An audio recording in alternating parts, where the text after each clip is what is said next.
Welcome to my review of Toradora, my second anime I ever watched. Now, a little bit of background before we're going to get into it. I watched this anime in August of 2020.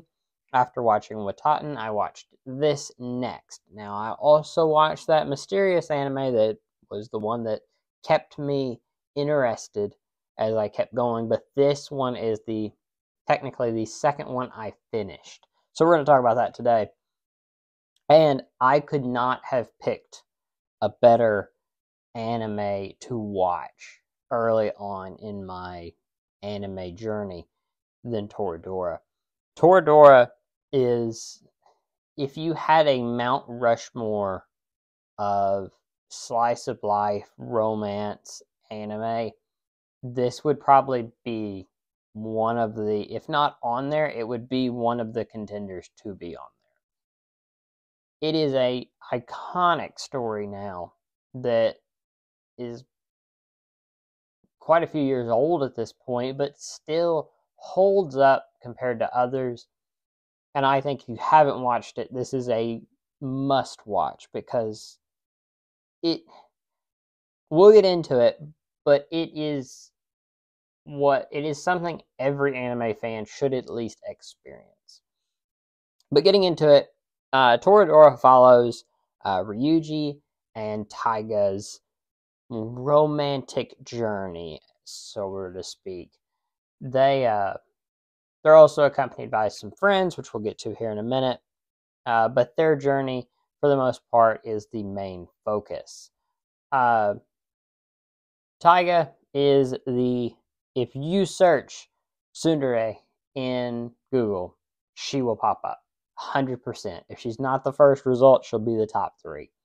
This is the definition of one, and rightfully so. But it's done really well here, and she's not the first, so it's not like, oh, she invented this type of character. No, she may have made it iconic, but this type of character existed before, and I'll be honest, I really like her character because of, as the story progresses, which I'm going to try to in these reviews not spoil it. My plan is to do a big review or a big recap after the first 10, and I'll get into some more spoilers that I wanted to talk about in that, but for this, I'm going to try to keep it mostly spoiler-free, besides what general knowledge is kind of already known. Even if you heard of the anime, you probably knew it, or you would just be able to infer from just a basic plot synopsis. So, pretty much though, Taiga's main draw to me is that she really is she is a tsundere, but she is a very caring person, surprisingly. But I'll be honest, while I do adore her character, she's one of the weaker characters in this show, which is saying something. Personally, my favorite is Ami. Ami's character, you will either love her or hate her, and I have loved this character from the very beginning. Ami as a character really is interesting because she's kind of like she's a very popular girl, but at the same time, she doesn't fit in. She is created a facade because she is a model, because she wants to do all of this. She has created a facade that she has to keep up, but that's not her. And I really think that's such an interesting thing that at this time, wasn't done a whole lot. While other characters here were, I think she's more of a unique character in here.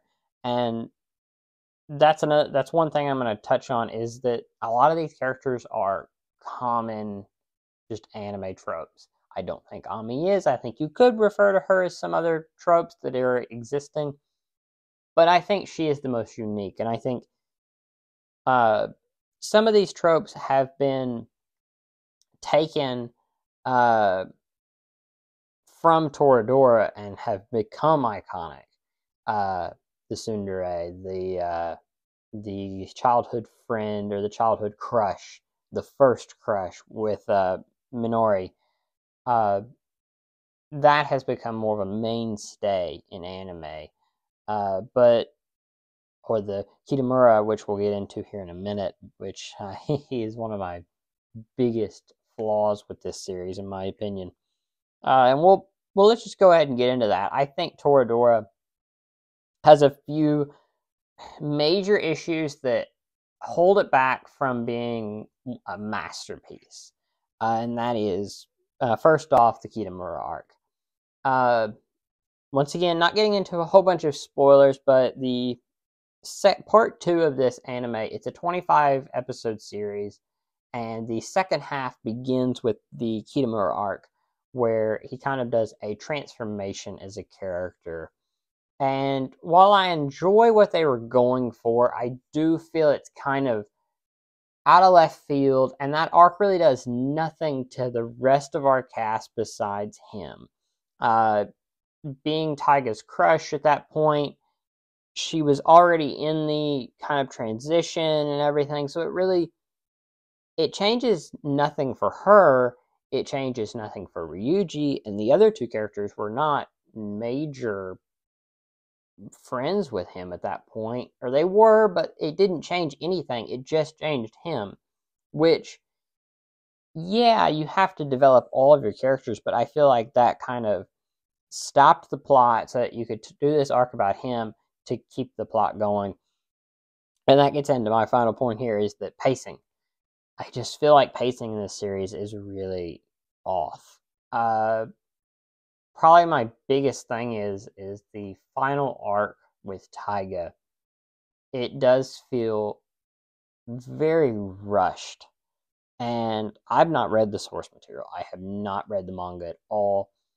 But Taiga goes from, we get to this point with her, and I'm trying not to spoil it, but we get to this point with her, and then she pretty much has everything figured out to move forward.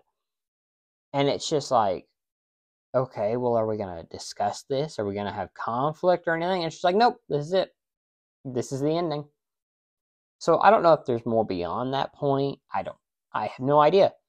But to me, Toradora is this odd case of, this is necessary for any anime fan to watch, but I am not going to tell an anime fan, if they say, what is one of the greatest anime of all time, I'm going to tell them something different.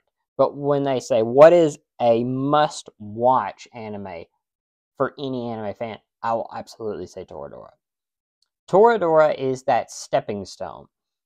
You don't give your best dish as an appetizer. You introduce them. Toradora is an appetizer into the world of anime. You cannot get into a world of anime, in my opinion, by jumping into something like A Rascal Does Not Dream of Bunny Girl Senpai, or even, I don't think you should start with something like Demon Slayer or Attack on Titan. I think you should start with something like Toradora. I think those are the ones that really can, and I kind of have similar feelings for like Spy Family.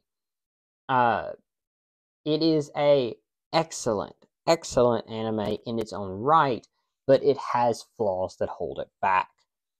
And that's kind of my stance with Toradora. An excellent anime, but held back from being a masterpiece. So, in my rating, I gave Wataten a 7.5. I'm going to give Toradora the exact same thing, but for separate reasons. Wataten, I loved it for pretty much nostalgia for my own sake, even though that was only about 3.5 years ago. And Toradora for the fact that I have flaws with it, but it is really iconic. So in terms of ranking right now, I'm going to put it slightly above Wataten, but not much. They're pretty close right now. in terms of merch for the series, I have both this freeing figure and the Volume 1 in Volume 1 in DVD, Volume 2 in Blu-ray. Volume 1 is kind of harder to find in Blu-ray, but DVD for me is fine. The series looks great in DVD as well, so it works. Next up will be Hitori Bochi, the Bochi before Bochi the Rock. So anyway, that'll be out in a few days. Until then,